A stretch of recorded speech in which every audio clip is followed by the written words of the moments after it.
pour faire avancer le boulot d'ordre historique ou par rapport aux différents mouvements noirs, parce que comme je sais que tu connais bien, tu connais assez bien ce qui se passe outre-Atlantique par rapport aux frères, leurs combats qui se passent là-bas. Donc voilà, j'aurais aimé revenir avec toi sur certains éléments. Mais je pense qu'on va faire monter certaines personnes qui souhaitent monter, voilà, pour échanger. Et, de toute manière, on aura l'occasion d'organiser d'autres lives, voire même des lives débats. Ce serait intéressant parce que moi, du coup, j'ai arrêté les deux. Sur TikTok, je fais pas de débat parce que le niveau, il est pas là. Mais on pourrait faire un live débat, d'autant plus que la dernière fois sur mon live, donc on parlait de la couleur du prophète Mohammed sallallahu alayhi wa sallam, tu vois. Oui. Et donc tu m'avais envoyé une invitation, mais malheureusement, bon, j'étais KO, ça avait duré toute la nuit, et donc j'ai pas pu participer, mais je sais que c'est un débat qui pourrait t'intéresser. Et donc, je trouve que ça pourrait être intéressant qu'on puisse confronter nos sources à ce niveau-là. Tu vois. Donc, effectuer vraiment des combats constructifs pour notre peuple et pas tergiverser pour rien dire, quoi. Mais si je te pose la question, est-ce que toi, tu considères que les Arabes du 7e siècle étaient noirs? Non. D'accord. Non. Il y avait une composante de noir, déjà par rapport aux Arabes autochtones, qui peuplaient plutôt le sud de l'Arabie entre moins 1500 et 900 avant notre ère. Ensuite, il y avait des Noirs aussi lorsque Abra, tu vois, le roi d'Aksum, a effectué la guerre contre les Arabes, eh bien, il y a beaucoup de Noirs qui ont été captifs et donc réduits en esclavage avant l'avènement du prophète. Donc, il y avait effectivement une composante de Noirs. Mais moi, je considère, en fait, je m'appuie sur les propos de Cheikh Anta Diop, tu vois, qui reprend un autre auteur. Donc, j'ai oublié le nom de l'auteur. Je ne pense pas que ce soit Amélino, mais c'est un auteur occidental qui avait bien étudié. Le normand, non? Le normand, oui. Voilà. Et donc, Cheikh Anta Diop explique très bien cela avec la question des premiers hadiths, des seconds hadiths.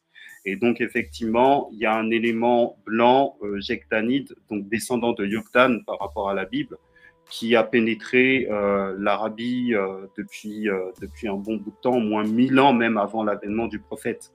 Donc, le peuple a eu le temps déjà de devenir blanc, de se métisser, et on sait très bien que les Arabes, à l'époque du prophète, qui avaient le monopole à la Mecque, eh bien, étaient plus des éléments leucodermes que négroïdes. Donc, j'ai des auteurs comme Al-Jahiz qui le disent. J'ai aussi d'autres auteurs, j'ai oublié les termes, j'ai aussi d'autres auteurs qui le disent, qui expliquent bien cela. Et donc voilà. Donc, ce sera intéressant qu'on puisse échanger à ce niveau-là. Et donc, forcément, si tu considères que les Arabes du 7e siècle n'étaient pas noirs, donc je présume que tu considères que le prophète Mohammed et les membres de sa famille n'étaient pas noirs, n'est-ce pas? Donc, par rapport au prophète Mohammed, en fait, on a des sources. Donc là, c'est sur les hadiths. Donc, on a des sources par rapport à la famille de sa mère. Donc, la famille de sa mère qui s'appelait Amina, qui faisait partie d'une tribu arabe qui est considérée comme El Ansar. Donc, El Ansar, c'est la tribu arabe qui s'est retrouvée à Médine, d'accord, et qui a été considérée parce qu'il y avait 3 tribus noires à Médine qu'on appelait la tribu de Al-Aws, qui étaient considérées comme des tribus noires qui vivaient là-bas, aux abords même de l'Éthiopie. Donc, il avait aussi parmi les Sahaba, donc les compagnons du prophète, il y en avait d'autres aussi qui étaient noirs. Et on a des hadiths par rapport à Omar ibn Khattab, par rapport à son neveu aussi, Ali Abi Talib, qui parle aussi de sa couleur.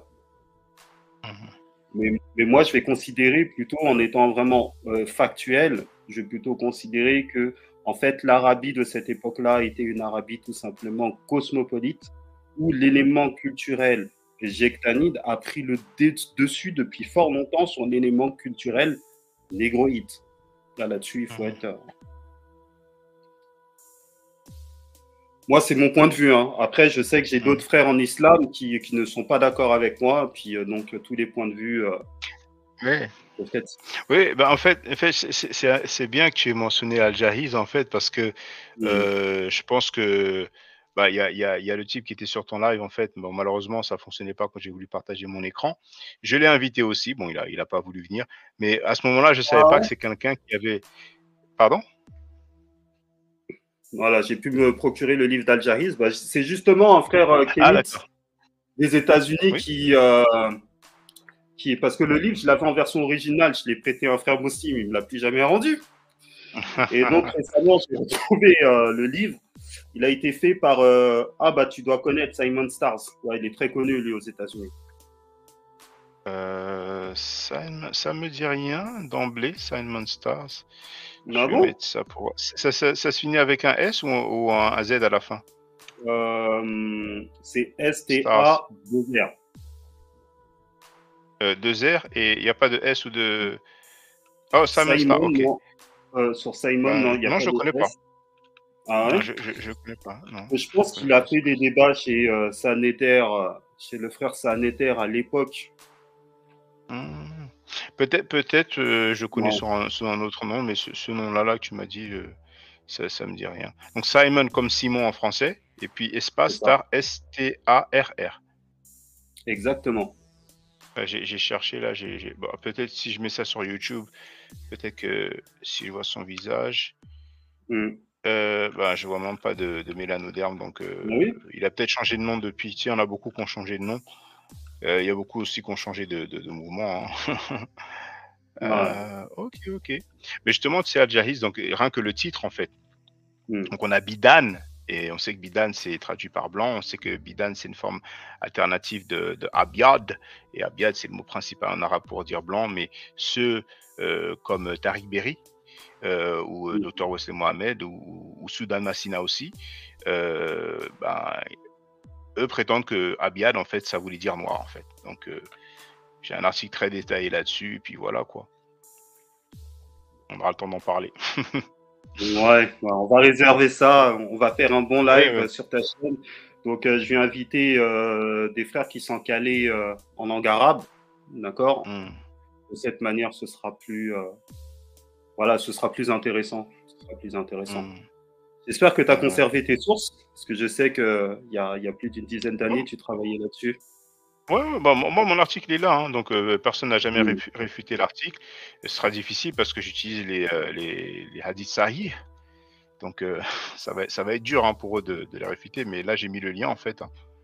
Donc l'article il est là. Et puis Dr Wesley Mohamed a fui aussi, hein, et lui il a un doctorat en études islamiques, donc ça après voilà, chacun est libre, hein, ils peuvent essayer, hein, mais voilà, je cite Sahih Bukhari, Sahih Muslim, Sunan Abu Daoud, et puis voilà, mais bon, on aura le temps d'en parler. Ouais, super.